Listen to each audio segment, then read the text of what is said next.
बढ़ेंगे खबरों की ओर। आइए देखते हैं 5 बजे की 5 बड़ी खबरें। एलपीजी सिलेंडर के मामले में विपक्षी दल लगातार सरकार पर सवाल उठा रही है।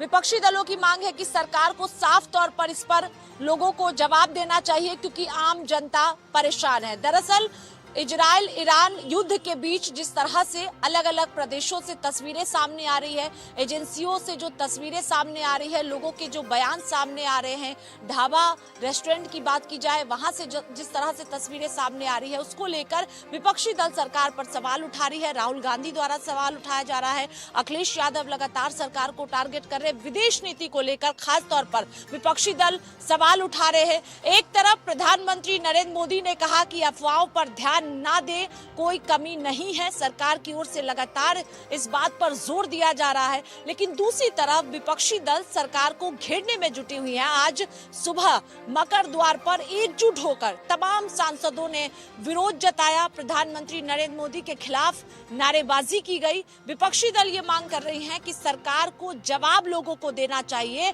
और बताना चाहिए कि कोई कमी नहीं है, क्योंकि लोग परेशान दिख रहे हैं, आम जनता परेशान दिख रही है। दरअसल इजराइल ईरान के बीच जिस तरह से युद्ध छिड़ा हुआ है, इसको लेकर भारत के अलग अलग प्रदेशों से लगातार खबर आ रही है कि एलपीजी सिलेंडर की कमी देखी जा रही है और परेशान आम जनता है। विपक्षी दल सरकार से सवाल उठा रही है। सरकार कह रही है कि बेवजह माहौल को खराब किया जा रहा है। अयोध्या में हिंदी नववर्ष के अवसर पर 19 मार्च को एक ऐतिहासिक कार्यक्रम होने जा रहा है। भारत की राष्ट्रपति द्रौपदी मुर्मू रामनगरी अयोध्या पहुंचेंगी, जहां वे राम मंदिर के दूसरे तल पर श्री राम यंत्र की स्थापना करेंगी। इस दौरान अनुष्ठान के लिए आज से ही 15 दिवसीय धार्मिक कार्यक्रम शुरू हो चुका है। राष्ट्रपति इस दौरान उन श्रमिकों को सम्मानित करेंगी जिन्होंने राम मंदिर निर्माण में महत्वपूर्ण योगदान दिया है। राष्ट्रपति के अयोध्या आगमन को लेकर तैयारियां तेज कर दी गई हैं। उत्तर प्रदेश के मुख्यमंत्री योगी आदित्यनाथ आज अयोध्या पहुंचे और उन्होंने यात्री सुविधा केंद्र के सभागार में अधिकारियों के साथ समीक्षा बैठक कर व्यवस्थाओं का जायजा लिया। बैठक में चैत्र नवरात्रि और रामनवमी की तैयारी की समीक्षा भी की और सुरक्षा व्यवस्था को लेकर अधिकारियों को आवश्यक दिशा निर्देश दिए। जिलाधिकारी निखिल टीकाराम फुंडे ने बताया कि राष्ट्रपति के आगमन वाले दिन राम मंदिर आम श्रद्धालुओं के लिए 1 घंटे पहले खोल दिया जाएगा और देर रात तक दर्शन चलते रहेंगे। हालांकि जब राष्ट्रपति रामलला के दर्शन करेंगी, उस दौरान कुछ समय के लिए आम श्रद्धालुओं का दर्शन बंद रहेगा। राष्ट्रपति करीब 3.5 घंटे अयोध्या में रहेंगी। एडीजे जोन प्रवीण कुमार ने बताया कि इस दौरान सुरक्षा के व्यापक इंतजाम किए जाएंगे। शहर में रूट डायवर्जन लागू रहेगा और सभी प्रवेश द्वारों पर सघन चेकिंग की जाएगी। इसके साथ ही जितना समय राष्ट्रपति अयोध्या में रहेंगी, सभी प्रवेश द्वार सील किए जाएंगे। तो इस तरह से राष्ट्रपति महोदय का कार्यक्रम 19 तारीख को है, उसको लेकर के आज सीएम योगी आदित्यनाथ अयोध्या पहुंचे थे और अधिकारियों के साथ उन्होंने बैठक किया। बैठक में रणनीति तय की गई है। यूपीएससी सिविल सेवा परीक्षा का नतीजा आया और उसमें झूठी शान शौकत का मामला भी सामने आया। दरअसल बिहार की आकांक्षा सिंह, बुलंदशहर की शिखा गौतम और अब गाजीपुर की प्रियंका चौधरी ने ये दावा किया था कि उनकी यूपीएससी में 79वीं रैंक आई है।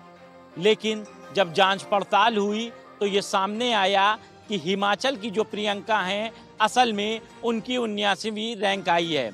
गाजीपुर की प्रियंका चौधरी प्रेजेंट टाइम में जीएसटी इंस्पेक्टर हैं और उनके पिता एसडीएम के ड्राइवर हैं। और जो हिमाचल की प्रियंका हैं, उनके पति आईएएस अफसर हैं। जांच पड़ताल हुई तो मामला झूठा निकला। इस तरह के मामले उत्तर प्रदेश और बिहार में सामने आए हैं। लेकिन बात ये समझ में नहीं आ रही है कि आखिर इन लड़कियों ने इतना जश्न क्यों मनाया, आखिर इसके पीछे क्या वजह है। फिलहाल जांच पड़ताल चल रही है। ये पता लगाया जा रहा है कि आखिर ये झूठ क्यों बोला गया और ये नैरेटिव क्यों सेट किया गया। प्रियंका चौधरी गाजीपुर की रहने वाली हैं। जैसे ही ये अफवाह फैली कि उनकी 79वीं रैंक आई है, उनका फूल मालाओं से स्वागत हुआ, जश्न मनाया गया, पूरे जिले में उनकी वाहवाही हुई, लेकिन सच्चाई सामने आने के बाद ये साफ हो गया कि प्रियंका चौधरी झूठी हैं और हिमाचल की प्रियंका असल में 79 रैंक हासिल करके टॉपर बनी हैं। अब देखना ये होगा इस मामले में क्या कुछ निकलकर सामने आता है और जांच पड़ताल में किसकी दोष इसमें निकलता है। मेरठ में खुद को आईएएस बताकर लोगों पर रौब गालिब करने वाले राहुल कौशिक नाम के एक अपराधी को पुलिस ने गिरफ्तार किया है। हम आपको इसकी करतूतें भी बताएंगे, लेकिन इससे पहले बताते हैं कि बीती रात इसने क्या कारनामा किया। राहुल कौशिक ने अपने मोहल्ले के लोगों का जीना दूभर किया हुआ था। वह उन्हें शराब पीकर परेशान करता था और खुद को कभी दिल्ली में तैनात ज्वाइंट सेक्रेटरी बताता था तो कभी प्रमुख सचिव। बीती रात फिर इसने शराब पीकर हंगामा काटना शुरू किया और मोहल्ले के लोगों की नींद हराम कर डाली। लोगों ने उसकी हरकतों का विरोध किया तो वह उन्हें मारने पर उतारू हो गया। मौके पर पुलिस पहुंची तो पुलिस के ऊपर भी आईएएस वाला रौब गांठना शुरू कर दिया।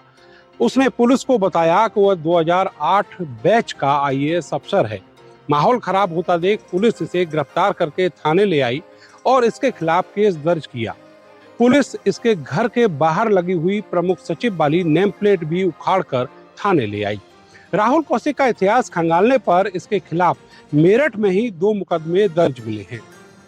एक मुकदमा आईटी एक्ट का है और दूसरा मुकदमा अपनी ही पत्नी को दहेज के लिए परेशान करने का है। फिलहाल पुलिस ने इसे जेल भेज दिया है। राहुल कौशिक किसी जमाने में दिल्ली में रहकर यूपीएससी की तैयारी किया करता था, मगर बरसों मेहनत के बाद भी उसका सिलेक्शन नहीं हो पाया।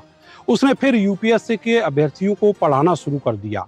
इसी दौरान एक एलाइट सर्विस में उसकी नौकरी भी लग गई। आरोप है कि नौकरी लगने के बाद उसने अपने घर में काम करने वाली मेड के साथ बलात्कार किया। इतना ही नहीं, मेड की नाबालिग लड़की को भी उसने अपनी हवस का शिकार बनाया। राहुल कौशिक के खिलाफ केस दर्ज हुआ और उसे जेल जाना पड़ा। जालौन जिले में उस समय हड़कंप मचा जब उरई कोतवाली के सामने ही हाईवे पर प्रेमी युगल डीजल डाल करके हाई वोल्टेज ड्रामा शुरू कर दिया। हाई वोल्टेज ड्रामा इस कदर था कि अपनी ही टी शर्ट पे डीजल डालकर रोड पे आग लगा करके बैठ गए। राहगीर परेशान होते रहे और जाम लग गया। राहगीरों द्वारा पुलिस को सूचना दी गई। पुलिस मौके पे पहुंचती है। पहुंचने के बाद समझाने का काफी देर प्रयास करने के बाद लगभग 1 घंटे के बाद प्रेमी युगल को अपने कब्जे में लेती है और हिरासत में लेने के बाद लड़की को अस्पताल मेडिकल के लिए भेजा जाता है, जहां पे लड़की को नाबालिग पाया जाता है। लड़की के पिता की तहरीर के आधार पर लड़के के खिलाफ गंभीर धाराओं में मुकदमा पंजीकृत किया जाता है। मुकदमा पंजीकृत करने के बाद पुलिस का कहना है कि अगले आदेश तक, जब तक कोर्ट का आदेश नहीं आता, हम इस पर कोई कार्रवाई नहीं करेंगे। लेकिन हद तो जब हो गई, दोनों ही प्रेमी युगल जिद पे अड़ गए कि हम दोनों शादी करेंगे। पुलिस ने काफी समझाने के बाद मामला कप्तान और जिलाधिकारी तक पहुंचा। जब इस मामले का संज्ञान कप्तान ने लिया तो कप्तान ने इस बात की जानकारी दी कि प्रेमी युगल दोनों शादी करने योग्य नहीं है, क्योंकि लड़की नाबालिग है। लड़के को हिरासत में ले लिया गया है और अग्रिम कार्रवाई की जा रही है। ईरान और इजराइल के बीच युद्ध